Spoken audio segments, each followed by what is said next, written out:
જૂનાગઢ મામલતદાર કચેરી ખાતે મામલતદાર શ્રી તેમજ તેમના કર્મચારીઓ વકીલો આમને સામને મામલો પોલીસ સ્ટેશન ખાતે પહોંચ્યો।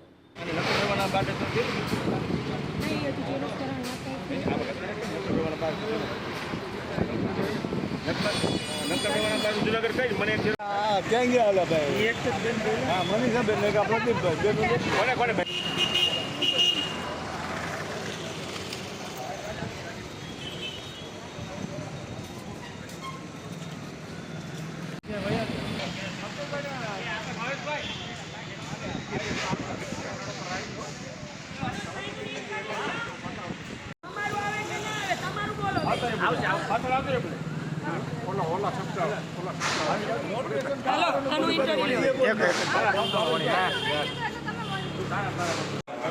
અરજી લેવાની તો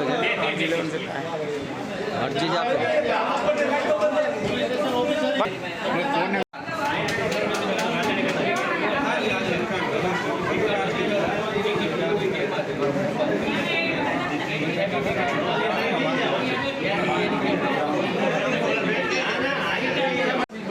નથી લેતા એવી રેકોર્ડિંગ કરજો ભાઈ।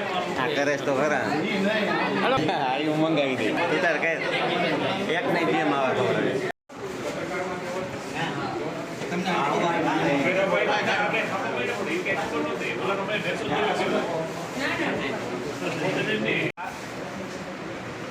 આપ કઈ આવો તાવ દેવા બેસીએ બે હોવાનું છે બે જણાને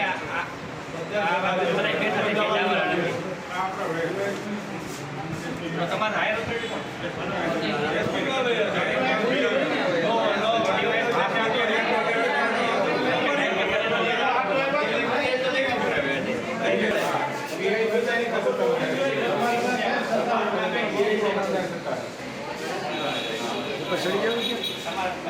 મારી વકીલાત નથી યાર દાદો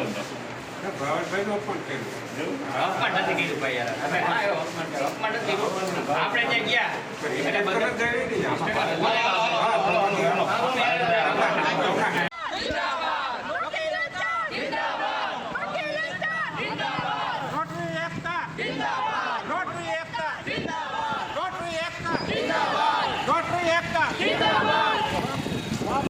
બરે જો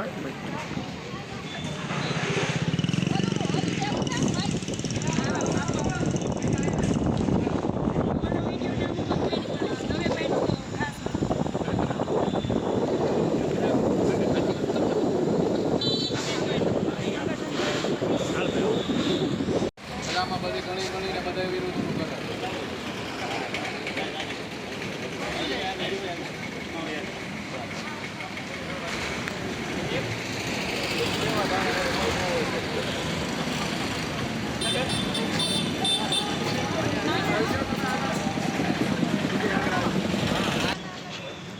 ભાઈ વાર તો લાગે ને વિડીયો લેવાના હાલ વાત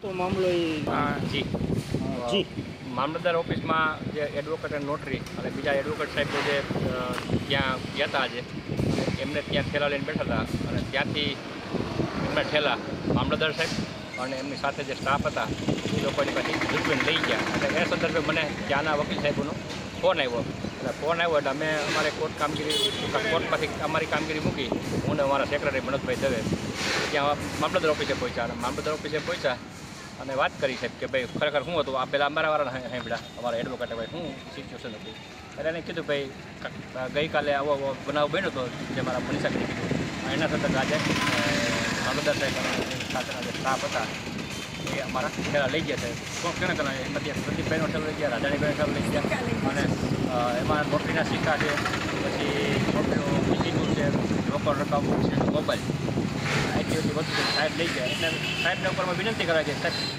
આ તમે યાદ લઈ ગયા છો શું કારણ તો ઉપર સાહેબ હતા નહીં સાહેબ અંદર કોઈ વાત કરતા હતા એટલે કોઈ કીધું ભાઈ બહારના પ્રમુખ આવ્યા છે અને સેક્રેટરી પ્રમુખ તમને મળવા માગે છે એટલે કે બોલાવું પછી બે મિનિટ થઈ એટલે પછી ત્યાંથી સાહેબે દરવાજો ખોલ્યો અને પીયુને જોયું તો કે ભાઈ એકુક બબ્બે આવો ભાઈ એકુક બબ્બે નહીં, પણ અમારા જે વકીલ સાહેબો છે એની બધાને આપ ફરિયાદ સાંભળો અને જે કંઈ સાચી વસ્તુ હોય એ કન્સિડર કરી અને આ વસ્તુનું નિરાકરણ અહીંયા કરો.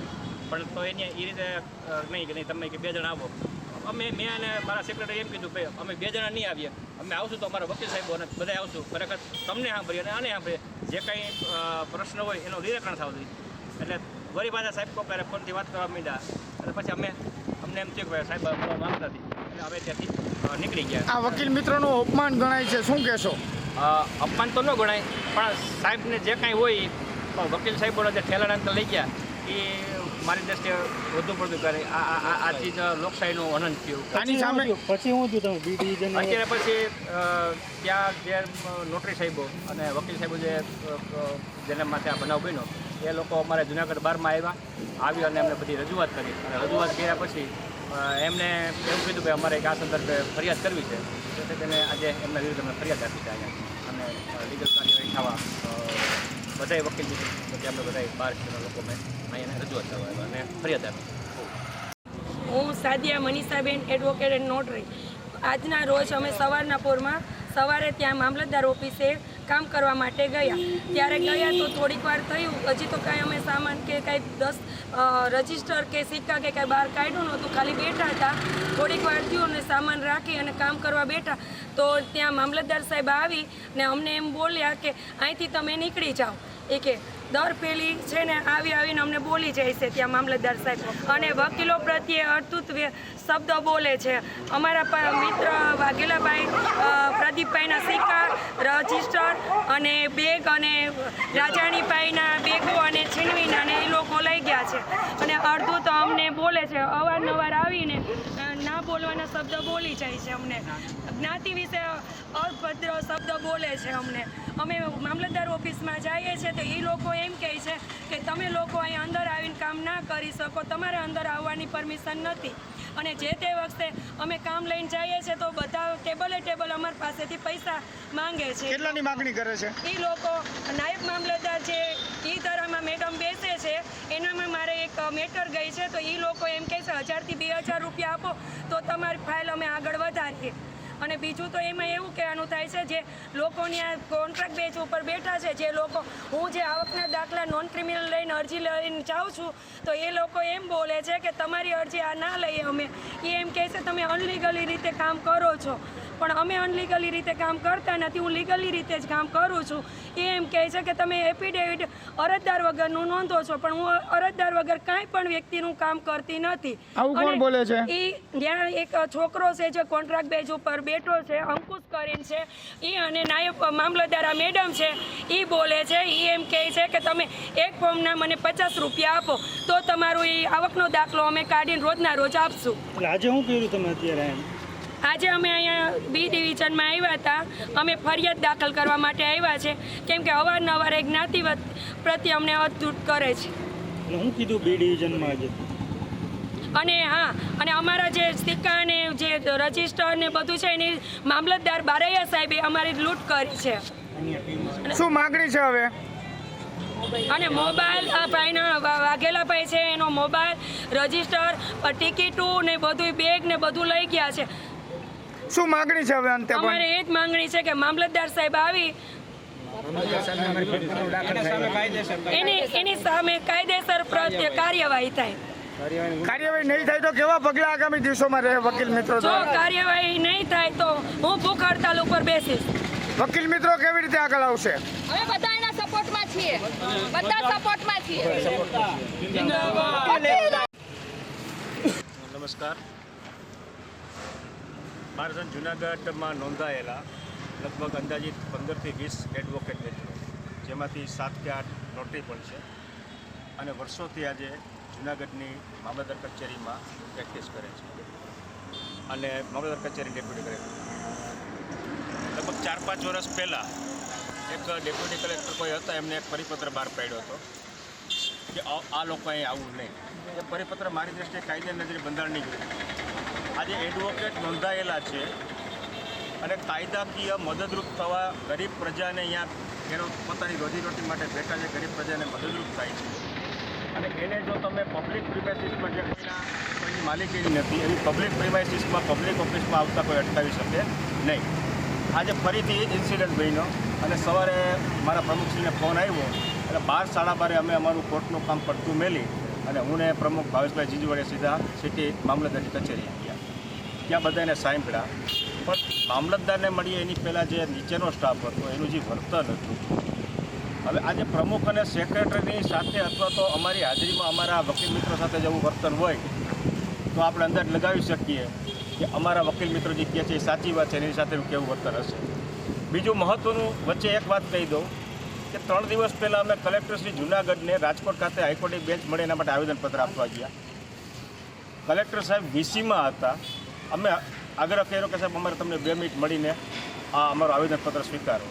કલેક્ટર શ્રી જૂનાગઢ સાહેબ પોતાની વીસી છોડી અમારું આવેદનપત્ર સ્વીકારવા આવેલા. આ કલેક્ટર સાહેબ છે અને આજ જે બનાવ બન્યો એ સિટી મામલતદાર બારિયા સાહેબ. આ બંને વચ્ચેનો આ જમીન આસમાનનો તફાવત. આજે બારિયા સાહેબે પહેલાં તો 4-5 મિનિટ અમને રાહ જોડાવી, મને અને પ્રમુખ સાહેબને. પછી અમે બીજી રજૂઆત બીજી જગ્યાએ કરતા હતા. મીનવાઇલ એનો દરવાજો ખુલ્યો ને એમ કીધું એક પગલે આવો. આવો આટલા વર્ષની 27 વર્ષની વકીલાતમાં અને બાળસન જૂનાગઢમાં હું ઘણા વર્ષથી હોદ્દેદાર છું, હાલમાં સેક્રેટરી છું, મેં આવું ક્યાં અનુભવ કરેલ નથી. પછી અમે આવતા રહ્યા, પછી તો એને ફોન પ્રમુખશ્રીને કર્યા, ઓલા નોટરીના સિક્કા દીધે. પણ ઇન શોર્ટ કાયદાની ભાષામાં વિચારીએ તો માન્ય એડવોકેટ સાહેબો, માન્ય નોટરી સાહેબો જે અહીંયા રોજબરોજ પોતાના કામકાજ અર્થે જાય છે, વકીલાતના વ્યવસાયના ભાગરૂપે જાય છે અને આ પબ્લિક પ્રોપર્ટી છે, પબ્લિક પ્રિમાઇસીસ છે. ભારતના બંધારણ મુજબ કોઈ મામલતદાર કે ડેપ્યુટી કલેક્ટર અમારા એડવોકેટ મિત્રને, નોટરી મિત્રને આ કામ ધંધો કરતા રોકી શકે નહીં. અને ત્યારબાદ આ જેટલા ભોગ બનનાર છે એ લોકોની અમે લેખિતમાં અરજી 1200ને લીધી છે. એવી રીતે નોટરી 1200 સક્રિય થયું, એમને પણ એની અરજી સ્વીકારી છે. અને જે કોઈ અનલોફુલ એક્ટિવિટી મામલતદાર અને એના સ્ટાફે કરી છે એના અંગે કન્સર્ટ અમારા એડવોકેટ મિત્રોએ આજરોજ બી ડિવિઝન પોલીસ સ્ટેશનમાં લેખિતમાં એક અરજી આપેલી છે મામલતદાર શ્રી બારિયા સાહેબ તથા મિસ્ટર બ્લોચ સામે. અને અમે આશા રાખીએ છીએ બાળસન જૂનાગઢ કે આ અંગે યોગ્ય કાર્યવાહી ઝડપી રીતે થાય. ફરિયાદ લેવામાં નહીં આવે તો કેવી કાર્યવાહી આગામી? ફરિયાદ નહીં લેવામાં આવે તો અમે અમારા જૂનાગઢ બારસોની કમિટીમાં આ પ્રશ્ન મેળશું, જનરલ બોર્ડમાં અમે મેળશું અને જનરલ બોર્ડ જે કાંઈ નિર્ણય કરે એ અમે પ્રમુખ અને સેક્રેટરી તરીકે અમે સ્વીકારશું અને આગળના પગલાં અમે ત્યારે નક્કી કરીશું.